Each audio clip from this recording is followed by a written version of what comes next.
Ертеде, ешкі жүні бөртеде, бір сұлу әдемі ер жігітпен күндей күнекей сұлу қыз өмір сүріпті.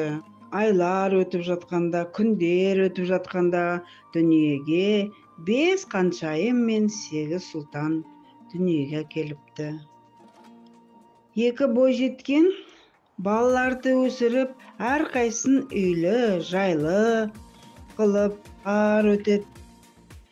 Екі әдемі жігіт пен сұлу қаншайым қартаяды, ата болады. Біреу ақса ақ жаулықтан апа болады. Бір күн әжесі атасына: бар балық аулап кел, бүгін балық жейік дейді.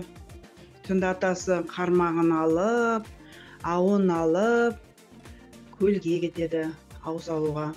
Сөйтіп қармағын салып, көлде ойланып, өзеннің жиегінде отырса, бір балық алады, 2 балық алады, 3-ші балығы қараса, алтын балық тұрады. Сонда алтын балық айтады: мені жібер, мен сіздің бүкіл арманыңызды орындайым депті. Менің көп армандарым бар. Менің көп немерем, шөберелерім болса екен деп армандаймын. Жарайды, құп болады. Сол уақыттарда дүниеге көп немере, көп шөберелері дүниеге келіпті. Әрқайсысы өсіп, немерелері өсіп, шөберелері өсіп, атасы мен әжесіне қолғанат болып, шақырса келіп, көмектесіп тұрады екен. Бір күн атасы бақшаға үлкен қауын отырғызып, қарбыз отырғызып қазайын десе, жаңағы қарбызды шығара алмайды. Сосын немерелеріміз шақырайық деп, сосын немерелерін шақырады. Немерелері келіп, немерелері арттарынан тізіліп тұра қалып, жаңағы қарбызды тартып шығарады.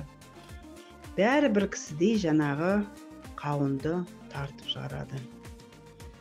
Солай ата мен әже немере шөберелерінің ортасында кішкентай баладай тәп-тәтті болып, гүлдей жайнап, күн шуақтарын шашып, баталарын беріп, орталарында отырып отыр.